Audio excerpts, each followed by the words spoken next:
சீஷனாகுவோம், சிலுவை சுமந்தோராய் சீஷனாகுவோம், நிந்தை வாழ்விலும் தாழ்மை தரிப்போம், நிந்தை சுமப்பீனும் சந்தோஷம் கொள்வோம், சிந்தை வாழ்விலும்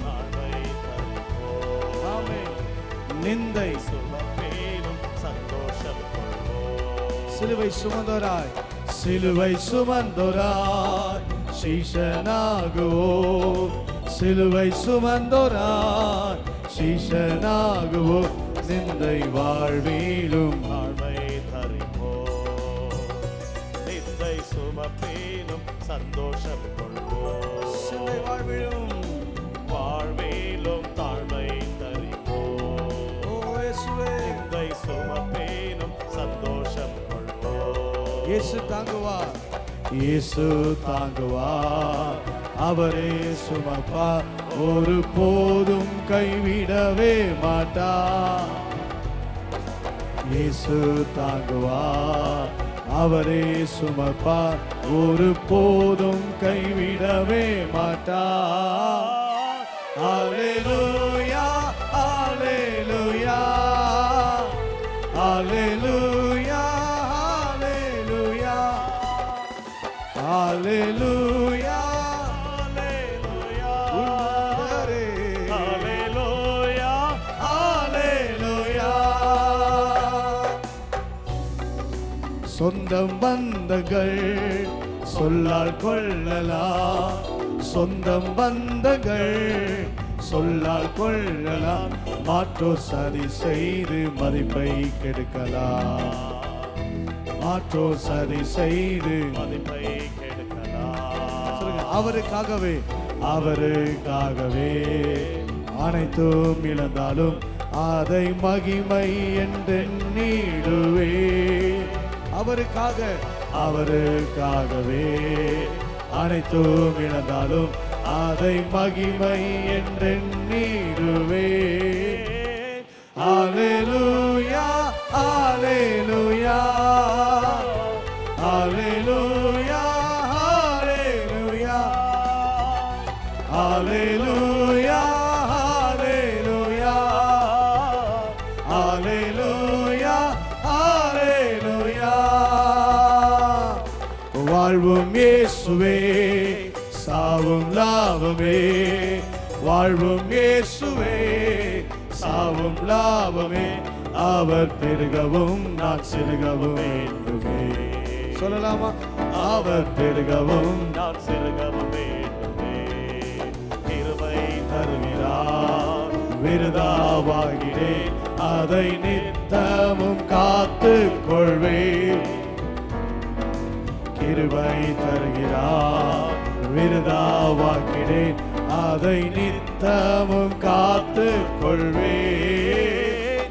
அல்லேலூயா அல்லேலூயா ஆமென். அல்லேலூயா அல்லேலூயா இயேசுவே. அல்லேலூயா அல்லேலூயா அல்லேலூயா அல்லேலூயா அல்லேலூயா அல்லேலூயா அல்லேலூயா இயேசையா. அல்லேலூயா. சிலுவை சுமந்தோராய் சீஷனாகுவோம், சிலுவை சுமந்தோராய் சீஷனாகுவோம், சிந்தை வாழ்விலும் தாழ்மை தரிப்போம். சொல்லுங்க பாப்போம். நிந்தை நிந்தை சுமப்பேனும் சந்தோஷம் கொள்வோம், சிந்தை வாழ்விலும் சிந்தை வாழ்விலும் தாழ்மை தரிப்போம், நிந்தை சுமப்பேனும் சந்தோஷம் கொள்வோம். கை உயர்த்தி அல்லேலூயா அல்லேலூயா அல்லேலூயா அல்லேலூயா அல்லேலூயா அல்லேலூயா அல்லேலூயா அல்லேலூயா அல்லேலூயா இயேசுவே. அல்லேலூயா அல்லேலூயா அல்லேலூயா அல்லேலூயா அல்லேலூயா. அல்லேலூயா. கர்த்தர் நல்லவர். ஆமென். ஆமென். எல்லாம் அப்படியே எழுமி நின்று கொஞ்ச நேரம் பாடி கர்த்தரை ஆராதிக்க போகிறோம். முடிந்த அளவு எழுமி நின்று ஆண்டவரே இப்படி இந்த வருஷம் முழுவதும் பாதுகாத்தீங்க, இந்த 2 மாதங்களும் கர்த்தர் பாதுகாத்தீங்க, இந்த 3வது மாதத்திலும் கர்த்தர் எங்களை நடத்த போகிற கிருபைக்காய் ஸ்தோத்திரம். சூழ்நிலைகள் எதிராக இருக்கலாம், ஆனாலும் என்னோடு இருக்கிற தேவன் பெரியவர். எத்தனை பேர் சொல்ல முடியும்?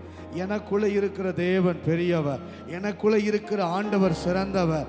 எத்தனை பேர் சொல்ல முடியும்? எனக்குள்ள இருக்கிற நான் ஆராதிக்கிற தேவன் சூழ்நிலைகளை காட்டிலும், பிரச்சனைகளை காட்டிலும், போராட்டங்களை காட்டிலும் நான் ஆராதிக்கிற தேவன் அவர் சர்வ வல்லமை உள்ளவர். ஹல்லேலூயா. சேர்ந்து பாடி கர்த்தரை உயர்த்த போற. நல்ல கையை தட்டி உற்சாகமா பாடணும். முதல் நாள், அதனால எவ்வளவு பலன் இருக்கோ அவ்வளவு பலத்தோட, எவ்வளவு சந்தோஷமா பாடணுமோ அவ்வளவு சந்தோஷமா சேர்ந்து பாடலாமா? Thank you father. அக்கினியில் நடந்து வந்தோ, ஆனா சேதம் ஒன்றும் இல்லையப்பா. தண்ணீரை கடந்து வந்தோம், நாங்கள் போகவில்லையப்பா. அக்கினியில் நடந்து வந்தோம், ஆனா சேதம் ஒன்றும் இல்லையப்பா. தண்ணீரை கடந்து வந்தோம், நாங்கள் போகவில்லையப்பா. உங்க கிருபை எங்களை விட்டு இமை பொழுதும் விலகலப்பா. உங்க கிருபை எங்களை விட்டு இமை பொழுதும் விலகலப்பா. முடிஞ்சளவு கைதட்டி எங்கள் தேவன் நீ, எங்கள் ராஜா நீ, நாங்கள் போற்றிடு எங்கள் கண்மலை நீ. எங்கள் தேவன் நீ, எங்கள் ராஜா நீ, நாங்கள் போற்றிடு எங்கள் கண்மலை நீ. அக்கினியில் நடந்து வந்தோம், ஆனா சேதம் ஒன்றும் இல்லையப்பா. தண்ணீரை கடந்து வந்தோம், நாங்கள் மூழ்கி போகவில்லையப்பா. உங்க கிருபை எங்களை விட்டு இமை பொழுதும் விலகலப்பா. உங்க எங்களை விட்டு இமை பொழுதும் விலகலப்பா. நம்பிக்கையோடு எங்கள் தேவன் நீ, எங்கள் ராஜா நீ, நாங்கள் போற்றிடு எங்கள் கண்மலை நீ. எங்கள் தேவன் நீ, எங்கள் ராஜா நீ, ஆமென். நாங்கள் போற்றிடும் எங்கள் கண்மலை நீ. செங்கடலை நீர் பிளந்தீ, ஆமென், செம்மையான பாதை தந்தீ. எரிகோவின் கோட்டைகளை யோசனையால் தகர்த்தீ. ஆமென், ஆமென். செங்கடலை நீர் பிளந்தீ, செம்மையான பாதை தந்தீ. இரட்சகரே, எரிகோவின் கோட்டைகளை யோசனையால் தகர்த்தீ. கோலியாத்தின் கோஷங்களை ஒரு நொடியில் வென்று விட்டீ. கோலியாத்தின் கோஷங்களை ஒரு நொடியில் வென்று விட்டீ. எங்கள் தேவன் நீ, எங்கள் ராஜா நீ, நாங்கள் போற்றிடும் எங்கள் கண்மலை நீ. எங்கள் தேவன் நீ, எங்கள் ராஜா நீ, நாங்கள் போற்றிடும் எங்கள் கண்மலை நீ. எங்கள் தேவன் நீ, எங்கள் ராஜா நீ, ஆமென், போற்றிடும் எங்கள் கண்மலை நீ. எங்கள் தேவன் நீ, எங்கள் ராஜா நீ, நாங்கள் போற்றிடும் எங்கள் கண்மலை நீ. வருடங்களை உமது கிருபையினால் கடந்தோ, இனி வரும் நாட்களெல்லாம் உந்தன் மகிமைதனை காண்போம். ஆமென். வருடங்களை உமது கிருபையினால் கடந்தோ, இனி வரும் நாட்களெல்லாம் உங்க மகிமைதனை காண்போம். எங்கள் ஆயுள் உள்ளவரை இயேசு நாமத்தை உயர்த்திடுவோம். எங்கள் ஆயுள் உள்ளவரை இயேசு நாமத்தை உயர்த்திடுவோம். எங்கள் தேவன் நீ, எங்கள் ராஜா நீ, நாங்கள் போற்றிடும் எங்கள் கண்மலை நீ. எங்கள் தேவன் நீ, எங்கள் ராஜா நீ, நாங்கள் போற்றிடும் எங்கள் கண்மலை நீ, எங்கள் தேவன் நீ, எங்கள் ராஜானே நாங்கள் போற்றிடும் எங்கள் கண்மலை நீ, எங்கள் தேவன் நீ, எங்கள் ராஜானே நாங்கள் போற்றிடும் எங்கள் கண்மலை நீ, எங்கள் தேவன் நீ, எங்கள் ராஜா நீ, நாங்கள் போற்றிடும் எங்கள் கண்மலை நீ, எங்கள் தேவன் நீ, எங்கள் ராஜா நீ, நாங்கள் போற்றிடும் எங்கள் கண்மலை நீ, எங்கள் தேவன். பாட பாட ஒரு அற்புதம், பாட பாட விடுதலை. எங்கள் கண்மலை நீ, எங்கள் தேவன் நீ, எங்கள் ராஜானே நாங்கள் போற்றிடும் எங்கள் கண்மலை நீ, எங்கள் தேவன் நீ, எங்கள் ராஜானே நாங்கள் போற்றிடும் எங்கள் கண்மலை. நல்ல கைகளை தட்டி அப்பாவுக்கு, ஆண்டவரே நீர் ஒருவரே பெரியவர், நீர் ஒருவரே சிறந்தவர், நான் ஒருவரே ஆராதிக்க பாத்திர, நீர் ஒருவரே துதிக்க பாத்திர, நான் ஆராதிக்கிற தேவன், என்னை தப்புவிக்க வல்லமை உள்ளவர், உம்மாலே ஒரு சேனைக்குள் பாய்வேன், உம்மாலே ஒரு மதிலை தாண்டுவேன். நல்ல கைகளை தட்டி அப்பாவை ஆர்ப்பரிச்சு சொல்லுங்க பாப்போம். இந்த 3ஆம் மாதம் முழுவதும் என்ன நடத்த போகிறவர் அவர், என்ன பாதுகாக்க போறவர் அவர், என்ன உருவாக்குறவர் அவர், என்ன வழிகாட்டுகிறவர் அவர், என்ன தப்புவிக்கிறவர் அவர், என்னோடு கூட வருகிற தேவன் அவர்.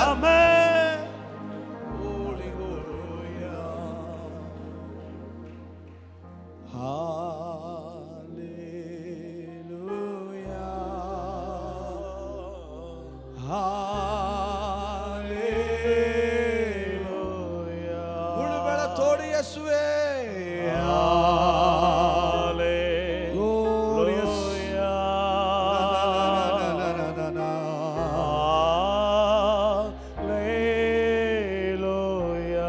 எபினேசர் நீர்தானையா, இதுவரை உதவி நீரே, எபினேசர் நீர்தானையா, 2 மாதங்களும் இதுவரை உதவி நீரே, எல்ரோய் எல்ரோய் என்னையும் கண்டீரே, எப்படி நான் நன்றி சொல்வே, எல்ரோய் எல்ரோய் என்னையும் கண்டீரே, எப்படி நான் நன்றி சொல்வே, நன்றி நன்றி ஐயா, கோடி கோடி நன்றி ஐயா, நன்றி நன்றி ஐயா, கோடி கோடி நன்றி ஐயா, மறவாமல் நினைத்தீரையா, உமை மனதார நன்றி சொல்வே, இசையா என்னை மறவாமல் நினைத்தீரையா, மறவாமல் நன்றி சொல்வே, இரவும் பகலும் என்னை நினைத்து இதுவரை நடத்தினீரே, இரவும் பகலும் என்னை நினைந்து இதுவரை நடத்தினீரே, கர உயர்த்தி அப்பாவை பார்த்து நன்றி நன்றி ஐயா, கோடி கோடி நன்றி ஐயா, இயேசுவே நன்றி நன்றி ஐயா, கோடி கோடி நன்றி ஐயா, ஹalleluya,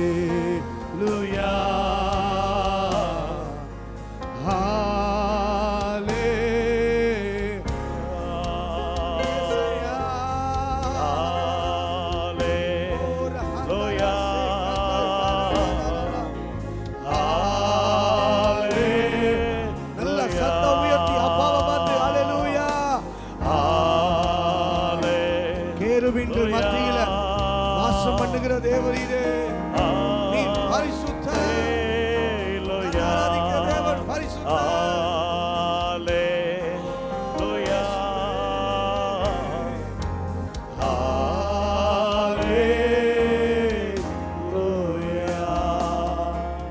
முழு உள்ளத்தோடு ஆராதிப்பே, முழு பலத்தோடு அன்பு கூறுவே.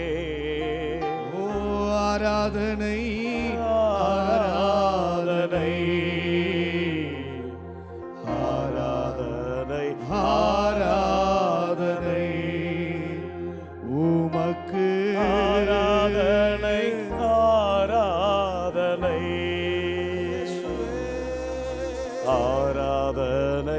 ஆராதனை உங்க உள்ளத்திலிருந்து பாடுங்க. உம்மை முழு உள்ளத்தோடு ஆராதிப்பே, முழு பலத்தோடு அன்பு கோருவே.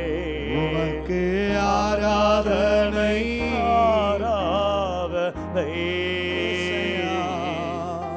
ஆராதனை ஆராதனை உமக்கு ஆராதனை ஆராதனை நடத்தும் ஆண்டவரே.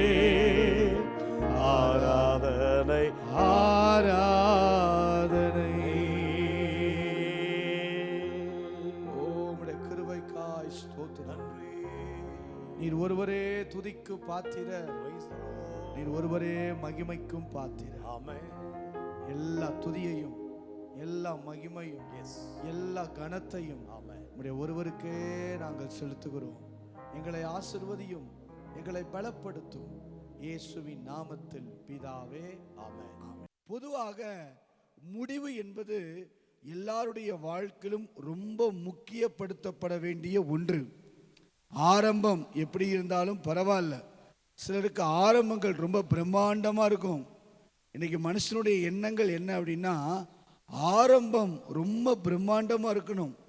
மற்றவர்களை விட என்னுடைய ஆரம்பம் ரொம்ப பயங்கரமாக பேசப்படணும். ஒரு கடை திறப்பு விழாவாக இருந்தாலும் சரி, ஒரு திருமணம் நடத்துவதாக இருந்தாலும் சரி, அல்லது எந்த ஒரு நிகழ்வை நம்ம செய்தாலும் நம்ம மனதுக்குள்ள எடுத்த உடனே ஸ்டார்டிங் அந்த ஆரம்பம் எப்படி வந்துடுதுன்னா, ரொம்ப பெரிய அளவில் யாரும் செய்ய முடியாத, யாரும் செய்யக்கூடாத அளவுக்கு ஒரு ஆடம்பரம், ஒரு பெரிய பிரம்மாண்டத்தை மனிதனுடைய இருதயம் விரும்புகிறது.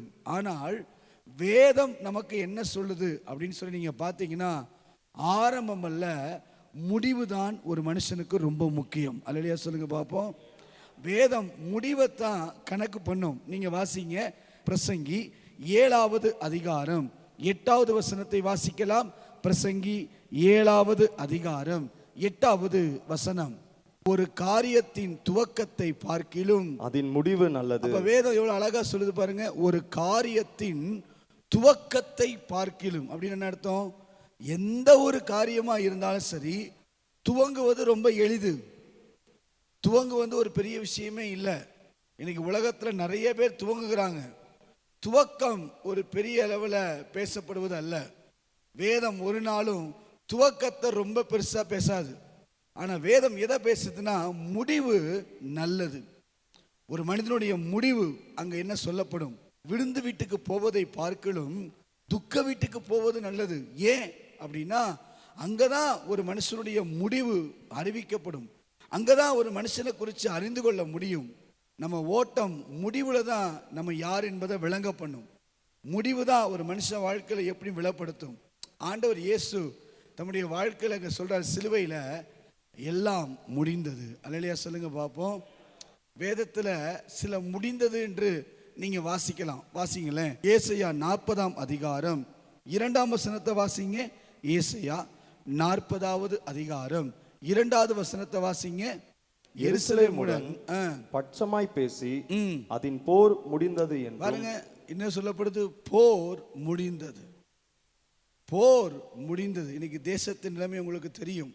நம்ம இதுக்காக கிளைம் பண்ணி ஜெபிக்கணும். போர் முடிந்தது. அப்போ முடியணும். போராவே இருக்கக்கூடாது, பிரச்சனையாவே இருக்கக்கூடாது. வாழ்க்கையில போராட்டங்களாகவே இருக்கக்கூடாது. போராட்டங்கள் ஒரு நாள், போராட்டம் எல்லாத்துக்கும் உண்டு. பலவித போராட்டங்கள் சந்திக்க வேண்டியது இருக்கும். ஒன்று முடிஞ்சா இன்னொன்று ஆரம்பிக்கத்தான் செய்யும். ஆனாலும் ஒரே போராட்டத்துக்குள்ளேயே போராடிக்கிட்டு இருக்க கர்த்தர் விரும்பலை.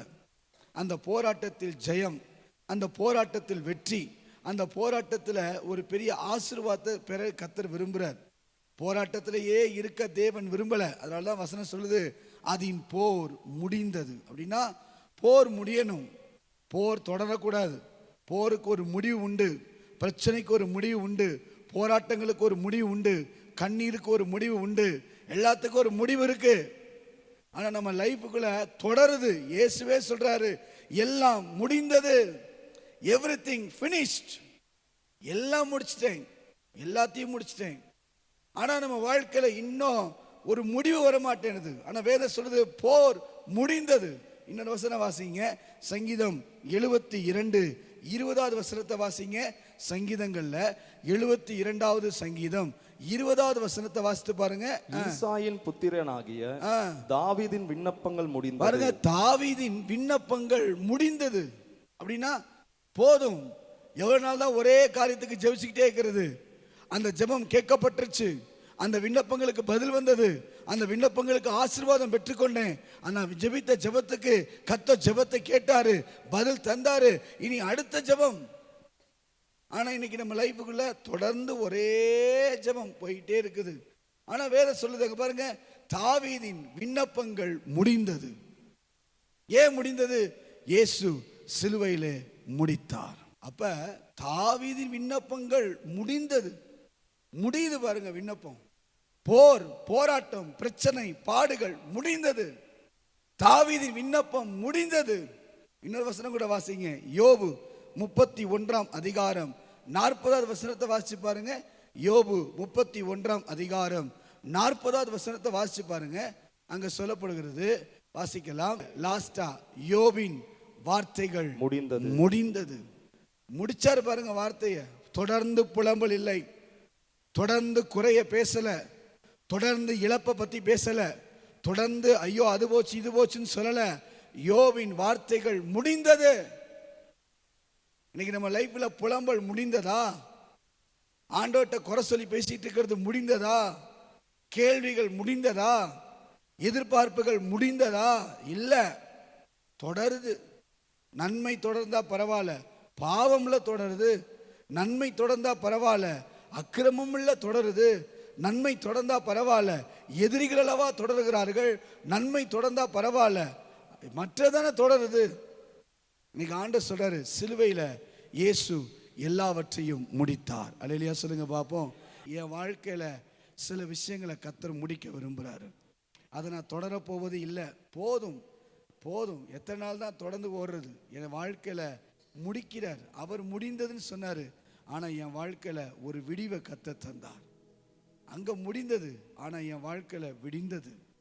ஒரு ஆசீர்வாதம், ஒரு மேன்மை, ஒரு உயர்வுகளை கர்த்தர் எனக்கு தர அவர் வல்லமை உள்ளவர். கரங்களை உயர்த்தி சொல்லுங்க, உம்மாள் கூடும் எல்லாம் கூடும், உம்மாள் கூடும் எல்லாம் கூடும், கூடாதது ஒன்றும் இல்லையே, உம்மால் கூடாதது ஒன்றும் இல்லையே. கூடாதது கூடாதது ஒன்றும் இல்லையே, உம்மால் கூடாதது ஒன்றும் இல்லையே. உந்த நாமத்தில் எல்லாம் கூடும், எல்லாம் கூடுமே. உந்த சமூகத்தில் எல்லாம் கூடும், எல்லாம் கூடுமே. உந்த நாமத்தில் எல்லாம் கூடும், எல்லாம் கூடுமே. உந்த சமூகத்தில் எல்லாம் கூடும், எல்லாம் கூடுமே. அல்லேலூயா. ஒரு 3-4 காரியத்தை உங்க வாழ்க்கையில கர்த்தர் முடிக்க விரும்புகிறார். இயேசு சிலுவையிலே முடிந்தது என்று சொன்னார். அப்படின்னா இன்னொரு தொடர்ச்சி இல்லை, இன்னொரு காரியம் தொடரப்போவது இல்லை. எல்லாம் எவ்ரிதிங் ஃபினிஷ்ட், முடிஞ்சிருச்சு. நம்ம வாசித்தோம், போர் முடிந்தது, விண்ணப்பம் முடிந்தது, வார்த்தைகள் முடிந்தது, இன்னும் நிறைய இருக்கு. இவைகள்லாம் நம்ம வாழ்க்கையில முடியணும், தொடரக்கூடாது. இன்னும் புலம்பல் அல்ல, இன்னும் போராட்டங்கள் அல்ல, இன்னும் கண்ணீர்கள் அல்ல, இன்னும் கஷ்டங்கள் அல்ல, இன்னும் தோல்விகள் அல்ல. நாம் ஆராதிக்க வந்திருக்கிற தேவன் சகலவற்றையும் முடிக்க விரும்புகிறவர். ஒரு 3-4 காரியங்களை மட்டும் சொல்லி நான் உங்களுக்கு ஜெபிக்க கர்த்தர் கிருபை தருவாராக. ஒன்று, சிலுவையிலே எதையெல்லாம் ஆண்டவர் எனக்கு முடிக்க விரும்பினார். யோவான் 19வது அதிகாரம் 34வது வசனத்தை வாசிக்க கேட்கலாம்.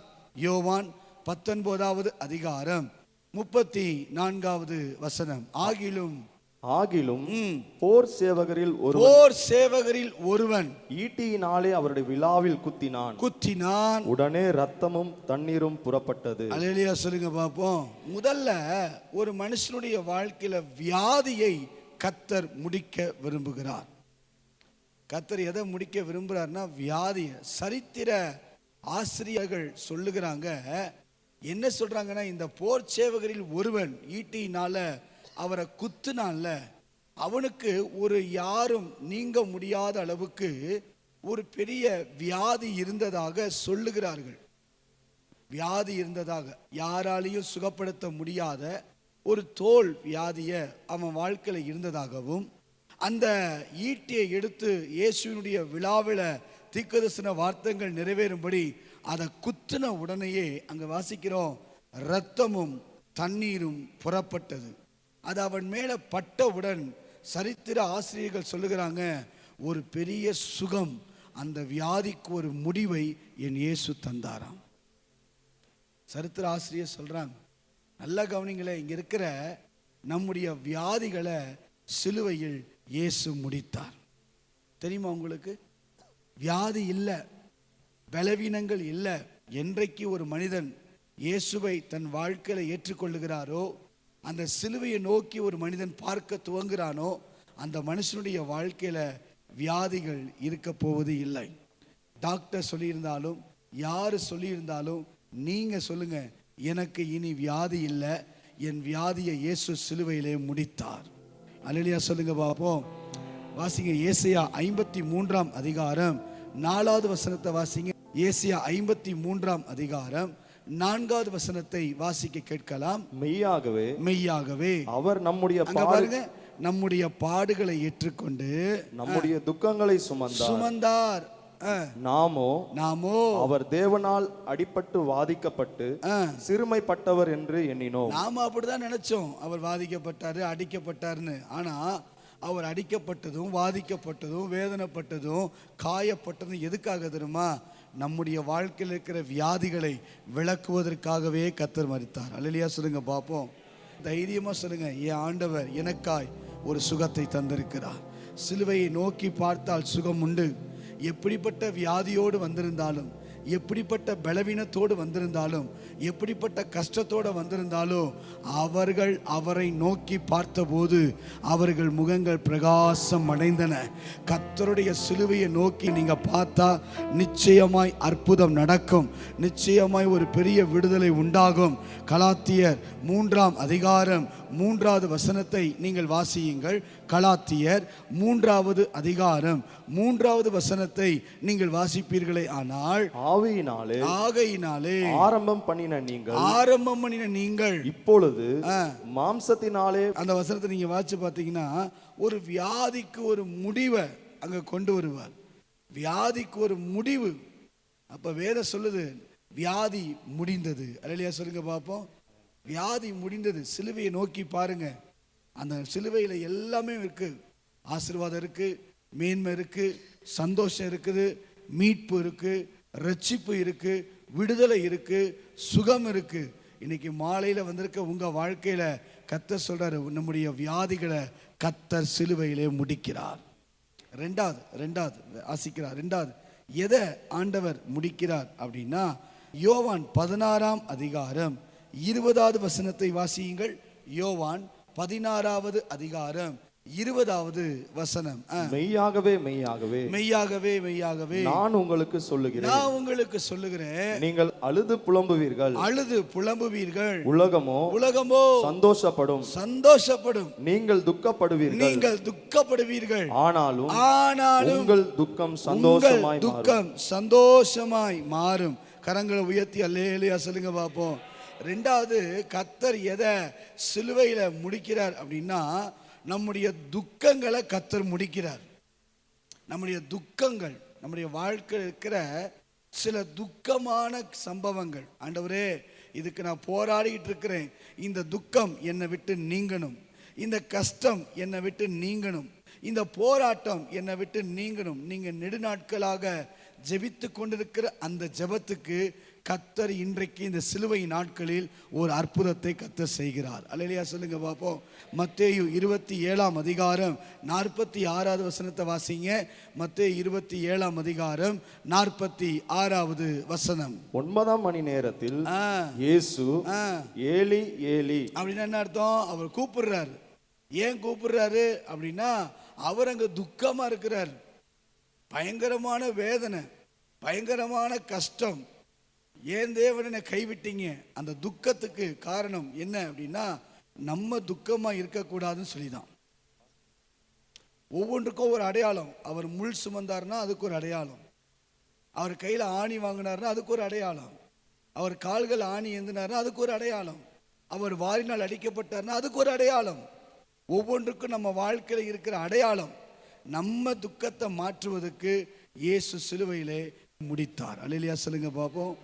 மூன்றாவது ஆதியாகமம் 3ஆம் அதிகாரம் 16ஆம் வசனத்தை வாசிங்க.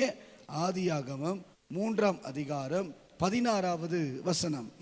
அவர் ஸ்திரீயை நோக்கி, கீழே வாங்க. உன் வேதனை மிகவும் பெருக பண்ணுவேன், வேதனையோடு பிள்ளை பெறுவாய். அப்படின்னா கர்த்தர் சிலுவையில எதை முடிக்க விரும்புகிறார் அப்படின்னு சொன்னா, நம்முடைய வேதனைகளை கர்த்தர் முடிக்க விரும்புகிறார். அல்லேலூயா சொல்லுங்க பார்ப்போம். வேதனைகளை, வருத்தங்களை, நம்ம செய்த பாவத்து நிமித்தமாய் வந்த வேதனை, பாவத்து நிமித்தமாய் வந்த பிரச்சனை, பாவத்து நிமித்தமாய், அக்கிரமத்து நிமித்தமாய், தவறுதல் நிமித்தமாய் நம்ம வாழ்க்கையில் வந்த வேதனைகளை அவர் முடிக்க அவர் விரும்புகிறார். எவ்வளோ நல்ல ஆண்டவர் ஆராதிக்கிறோம் பாருங்க. எனக்காக என் வியாதியை மாற்றுவதற்கு அவர் வாரினால் அடிக்கப்பட்டு சிலுவையை சுமந்தார். என் வாழ்க்கையில் இருக்கிற துக்கத்தை சந்தோஷமா முடிவு பெறுவதற்கு, மாற்றுவதற்கு என் ஆண்டவர் எனக்காக சிலுவையிலே மரித்தார். மூன்றாவது, நம்முடைய வேதனைகள் நீங்கும்படி, நமக்குள்ள வேதனை, நமக்குள்ள வருத்தம், ஐயோ இது மாறாதா, இது நடக்காதா, இது வராதா, இது கிடைக்காதா, அற்புதங்கள் நடக்காதா, இல்லை, இவைகளை எல்லாம் மாற்றும்படி தேவன் விரும்புகிறார். அல்லேலூயா சொல்லுங்க பார்ப்போம். நீங்க நம்ம வேதனையை மாற்றுவதற்காக தான் சிலுவையில் அவர் அவ்வளோ வேதனைகளை சுமந்தார். சிலுவை சாதாரணமானது அல்ல, பயங்கர வேதனை நிறைந்தது, பயங்கரமான வேதனை. அந்த மனுஷனுடைய சரீரம் கிழிக்கப்பட்டு, அது வேதனை சொல்றாங்க, அவங்க அவரை பார்க்கவே ரூபமே இல்லையா, அப்படியே பார்க்கவே முடியாத அளவுக்கு அவருக்கு ரூபமே இல்லாமல் இருந்துச்சான். அப்படின்னா என்ன அர்த்தம்னா, அவ்வளவு சௌந்தரியம் உள்ளவர் நம்முடைய ஆண்டவர், அவ்வளவு அழகுள்ள தேவன். அவரு தன்னை பார்க்கவே முடியாத அளவுக்கு, ஒரு சிலர் சொல்றாரு, அவரை பார்த்தா இவர் மனுஷனா இல்லை என்ன அப்படின்னு தெரியாத அளவுக்கு அந்த சரீரம் கிழிக்கப்பட்டு இருந்ததாம். அப்படி எதுக்காக நம்ம மறைச்சாரு? நம்முடைய வேதனையை அவர் முடிவுக்கு கொண்டு வருவதற்கு சிலுவையிலே அவர் மரித்தார். அவர் மரித்தது சாதாரணம் அல்ல, நமக்கு ஒரு முடிவு வேண்டும். போதும் பிரதர், போதும் சிஸ்டர், இன்னும் எத்தனை நாள் தான் வேதனை, இன்னும் எத்தனை நாள் தான் புலம்பல், இன்னும் எத்தனை நாள் தான் அழுகை, இன்னும் எத்தனை நாள் தான் கண்ணீரின் அனுபவம்? கர்த்தர் சொல்றாரு, இவைகளை எல்லாம் மாற்றும்படி சிலுவையிலே என் இரட்சகர் மரித்தார். அல்லேலூயா சொல்லுங்க பார்ப்போம். கடைசியா மத்தேயு 27:46 வாசிக்கலாம். மத்தேயு 27:46. 9ஆம் மணி நேரத்தில் இயேசு ஏலி ஏலி லாமா சபக்தானி என்று மிகுந்த சத்தமிட்டு கூப்பிட்டார். அதற்கு என் தேவனே, என் தேவனே, ஏன் என்னை கைவிட்டீர் என்று அர்த்தமா. ஒரு தனிமைக்கு ஒரு முடிவு. இயேசு வாழ்ந்த நாட்கள்ல உலகத்தில் இருந்த போது அவர் தனிமையாவே இல்லை. ஜெபிக்க நேரத்தை தவிர்த்து, அவர் அதிகாலை இருட்டோடு ஜெபித்து போன நேரத்தை தவிர்த்து மற்றபடி எந்த நேரத்திலையும் இயேசு தனிமையாகவே இல்லை. அவர் எங்கே போனாலும் ஒரு கூட்டம் அவரை பின்தொடர்ந்துச்சு. கடற்கரைக்கு அந்த பக்கம் போனாலும் கூட்டம், கடற்கரைக்கு இந்த பக்கம் வந்தாலும் கூட்டம், வீட்டில் போய் உட்கார்ந்தாலும் வீடு நிரம்பிச்சு, தெருவில் நடந்தா தெரு நிரம்பிச்சு. அவரை தனிமையாவே விடலை, அவரை நெருக்கினார்கள். ஏன்? எப்படியாவது அற்புதம் வந்துடாதா? ஒரு பக்கம் சீஷர்கள் இருந்தாங்க. ஆண்டவர் சொல்றாரு, தம்மோடு இருக்கும்படி, கூட இருக்கும்படி தெரிந்து கொண்டார். இயேசு இந்த உலகத்தில் இருந்தபோது தனிமையாகவே இல்லை. ஆனா சிலுவையில் நமக்காய் நம்முடைய உலகத்தின் அத்தனை பாவங்களை சுமந்து அவர் தனித்து விடப்பட்டார். அங்க வசனம் பாருங்க, என்னை ஏன் கைவிட்டீர்? நம்முடைய வாழ்க்கையில் இருக்கிற சில தனிமையா போராடிட்டு இருக்கோம் பாருங்களேன். யாரும் எனக்கு இல்லை, ஆறுதல் சொல்ல எனக்கு யாரும் இல்லை, தேடுதல் பண்ண எனக்கு யாரும் இல்லை, எனக்கு ஒரு உதவி செய்ய யாரும் இல்லை, என் கூட இருக்கிற மனிதர்கள் எல்லாம் ஓடிட்டாங்க அப்படி சொல்றோம் பாருங்களேன். இல்லை, ஏன் தெரியுமா? இயேசு சிலுவையில் தொங்கினாரு. நம்முடைய வாழ்க்கையில தனிமையை மாற்றி நம்மோடு அவர் எப்பவும் இருக்கும்படி சிலுவையை முடித்தார். நீங்க சொல்லணும், இனி நான் தனிமை இல்லை. உங்க போராட்டத்தில் நீங்க மட்டும் போராடலை தெரியுமா? உங்களுக்கு நம்ம சந்திக்கிற யுத்தங்கள் நீங்க மட்டும் சந்திக்கல. நம்ம என்ன நினைச்சிட்டு இருக்கோம்னா, நான் சந்திக்கிற கஷ்டத்தை நான் மட்டும்தான் நிற்கிறேன், என் கூட யாருமே இல்லை. யார் சொன்னா பிரதர்? நான் சந்திக்கிற பிரச்சனை என் கூட யாரும் இல்லை. யார் சொன்னா? உங்க கூட எப்போதும் இருக்கிற ஒரு வல்லமை உள்ள தேவன் ஒருவர் உண்டு. உங்களோட கூட இருக்கிறதுக்காக தான் அவர் அங்க தனித்து விடப்பட்டாரு. நாம தனியா இருக்க கூடாது சொல்லிதான் அவர் தனித்து சிலுவையில சொல்றாரு, ஏன் என்ன கைவிட்டீங்க? தனிமைக்கு ஒரு முடிவை கர்த்தர் தராரு பாருங்க. வாசிங்களேன், ரூத்து 2ஆம் அதிகாரம் 12-13 வாசிங்கன்னா, ரூத்து தனித்து விடப்பட்டா. உறவுகள் தள்ளி போனாங்க, கணவன் இறந்து போனாரு. எல்லாருமே மாமியார் சொல்றாங்க, நீ போ, உன் ஜனத்துக்கு போ, உனக்கெல்லாம் ஒன்றும் பண்ண முடியாது. தனித்து விடப்பட்ட ஒரு மகள். ஆனா வேதம் சொல்லுது, தனித்து விடப்பட்டவளை அங்க போவாசுக்கு கொடுத்து அந்த தனிமையை கர்த்தர் எப்படி முடித்தாரோ, இன்றைக்கு நம்ம வாழ்க்கையில தனிமையை கர்த்தர் முடிச்சு இயேசு என்கிற போவாசு கர்த்தர் நம்மோடு கூட இருக்கிறார். அவரு பரமேறும்போது பாருங்க, யோவான் 14ஆம் அதிகாரம் 16-17 வசனங்களை வாசிங்க. யோவான் 14ஆம் அதிகாரம் 16-17 வசனங்களை வாசிங்க. நான் பிதாவை வேண்டிக் கொள்ளுவேன், அப்பொழுது என்றென்றைக்கும் உங்களுடனே கூட, என்றென்றைக்கும் உங்களுடனே கூட இருக்கும்படிக்கு சத்திய ஆவியாகிய வேறொரு தேற்றளவாளனை அவர் உங்களுக்கு தந்தருளுவார். உலகம் அந்த சத்திய ஆவியானவரை காணாது அறியாமலும் இருக்கிறபடியால் அவரை பெற்றுக்கொள்ள மாட்டார். அவங்க அதை பெற்றுக்கொள்ள மாட்டாங்க.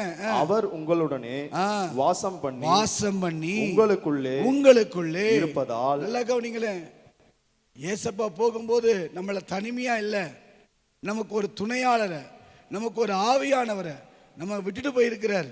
நிறைய பேர் வந்த வண்ணமா தான் திரும்பி போவாங்க. நிர்வாணியாய் வந்தேன், நிர்வாணியாய் போனேன். நிர்வாணியா வந்தா எதையும் கொண்டு போறது இல்லை. சொத்து, ஆஸ்தி, பணம், புகழ், பெருமை எதையுமே நம்ம எடுத்துட்டு போக முடியாது. தெரியுமா உங்களுக்கு? வேதம் சொல்லுது, தாயின் கர்ப்பத்தில் நிர்வாணியாய் வந்தோம். இந்த உலகத்துட்டு போகும்போது எதையும் கொண்டு போறது இல்லை. எல்லாத்தையும் விட்டுட்டு தான் நம்ம போக போறோம். எல்லாத்தையும் முடிஞ்சு போச்சு, ஒண்ணு கொண்டு போறது இல்லை. ஆனா உங்களுக்கு தெரியுமா, கொண்டு தான் போக மாட்டோம், ஆனா நிறைய விஷயத்தை விட்டுட்டு போவோம். நிறைய விஷயத்தை விட்டுட்டு போவோம். கொண்டு தான் போகல, விட்டுட்டு போகக்கூடிய நிறைய விஷயம் இருக்கு. நம்முடைய ஆஸ்திகள், பிதாக்கள் வைக்கும் சுதந்திரம் அப்படின்னா அந்த ஆஸ்தியை விட்டுட்டு தானே போறோம். நல்ல கவனிங்க, ஆஸ்தியை விடுறது பெரிய விஷயம் இல்லை, பணத்தை விட்டுட்டு போறது பெரிய விஷயம் இல்லை, பதவியை விட்டுட்டு போறது பெரிய விஷயம் இல்லை, அதிகாரங்களை விட்டுட்டு போறது பெரிய விஷயம் இல்லை, கிருபையை விட்டுட்டு போகணும். பிள்ளைகளுக்கு, தலைமுறைகளுக்கு இரக்கத்தை விட்டுட்டு போகணும். பிள்ளைகள் வாழ்க்கையில சாபத்தை கொடுத்துட்டு போக கூடாது. நம்ம எதை விட்டுட்டு போறோன்றது முக்கியம். இயேசு நீங்க இருந்து போகும்போது அவர் ஒண்ணு போல, ஆனா எதை விட்டுட்டு போனா தெரியுமா? எப்போதுமே நம்ம கூட இருக்கும்படி அவர் தந்த சத்திய ஆவியானவரை கர்த்தர் நமக்கு தந்துட்டு போனார்.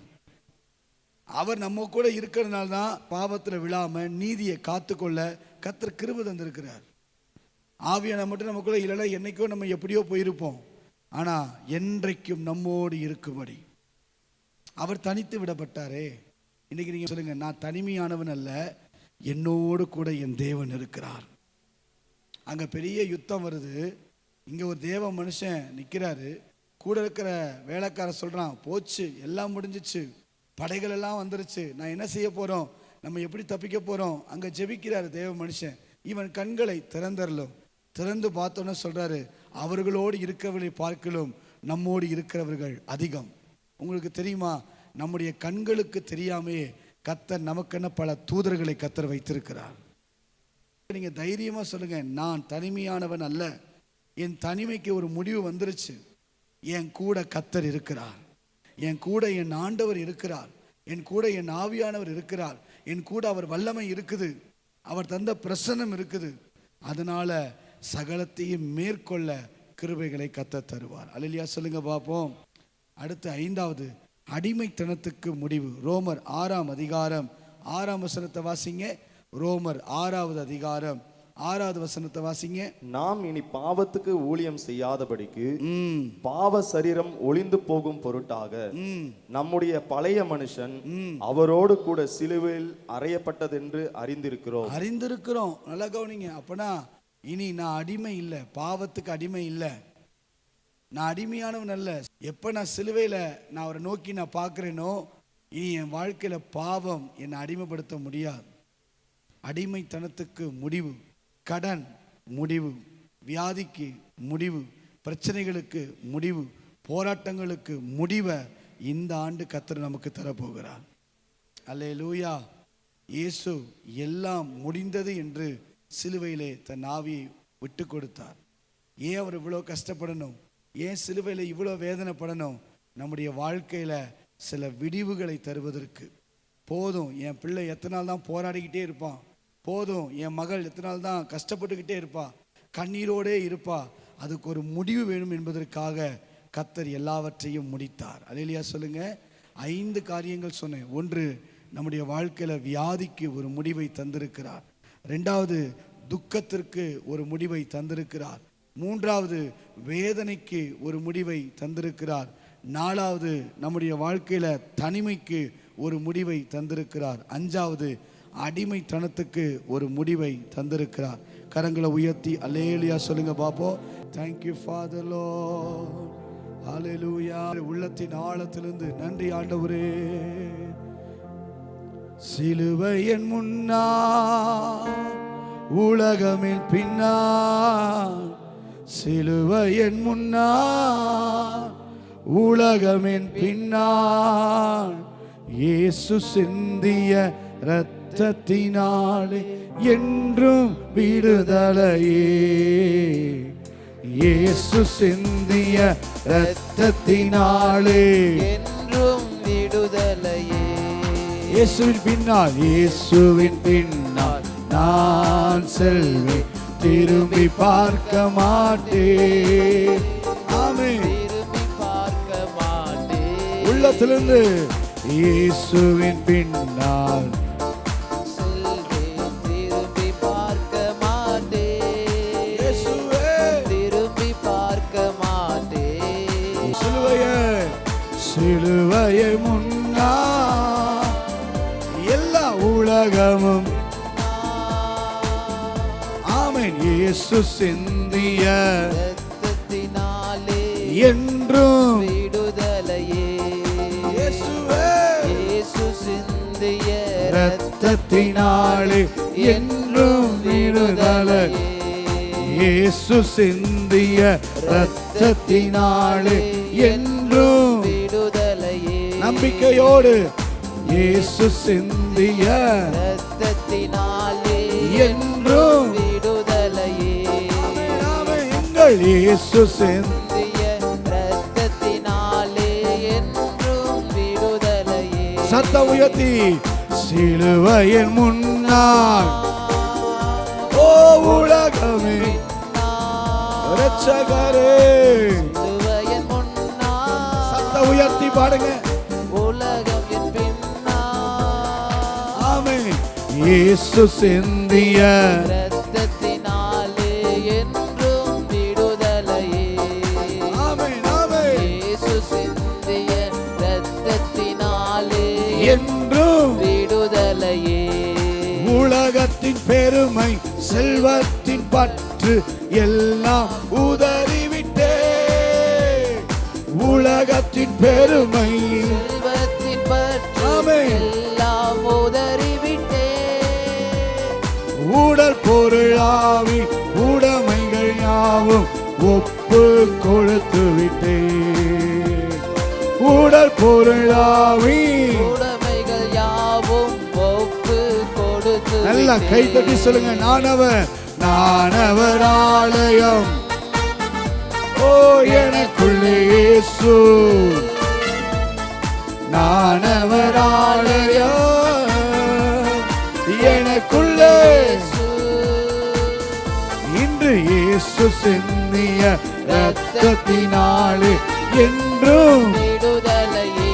இயேசுவே இயேசு சிந்திய ரமகதரா இரத்தத்தினாலே என்றும் விடுதலையே. இயேசுவின் பின்னால், இயேசுவின் பின்னால் நான் செல்வேன், திரும்பி பார்க்க மாட்டேன். ஓ திரும்பி பார்க்க மாட்டேன். மாட்டேன். கரங்களை உயர்த்தி சொல்லுங்க. ஆண்டவரே, எல்லாம் முடிந்தது. என் போர் முடிந்தது. என் விண்ணப்பங்கள் முடிந்தது. என் துக்கம் முடிந்தது. என் வியாதி முடிந்தது. என் கண்ணீர் முடிந்தது. என் தோல்வி முடிந்தது. நீங்க எதெல்லாம் சொல்லணுமோ அதெல்லாம் சொல்லுங்க. ஆண்டவரே, என் வாழ்க்கையில் இழப்புகள் முடிந்தது, நஷ்டங்கள் முடிந்தது. என்ன சொல்லணுமோ அதை சொல்லுங்க. என் வாழ்க்கையில் இருக்கிற சாபங்கள் முடிந்தது. என் வாழ்க்கையில் இருக்கிற இருள் முடிந்தது. என் வாழ்க்கையில் இருக்கிற பிரச்சனைகள் முடிந்தது. சத்தம் உயர்த்தி சொல்லுங்க. என்ன சொல்லணுமோ ஆண்டவர்கிட்ட சொல்லுங்க. இது முடிஞ்சிருச்சு, இது முடிஞ்சிருச்சு. இன்று கண்ட எகிப்தியனை நான் பார்க்க போறது இல்லை. இன்று கண்ட எகிப்தியனை இனிமே நான் காண போகிறது இல்லை. கர்த்தர் எனக்கு ஜெயத்தை தருகிறார். கர்த்தர் எனக்கு வெற்றியை தருகிறார். அவர் இஸ்ரவேலின் தேவன். எனக்காகவே சிலுவையிலே மரித்தார். என் வியாதி மாற, என் பிரச்சனை மாற, என் போராட்டம் மாற, என் தனிமை மாற, என் கஷ்டங்கள் மாற இயேசு எனக்காய் சிலுவையிலே மரித்தார். எல்லாவற்றையும் அவர் முடித்தார். இனி என் வாழ்க்கையில எந்த பலவீனங்களும் தொடரப்போவது இல்லை. எந்த கஷ்டங்களும் தொடரப்போவது இல்லை. எந்த வருத்தங்களும் தொடரப்போவது இல்லை. வாழ்க்கையில் அற்புதங்கள் நடக்கட்டும் ஆண்டவரே.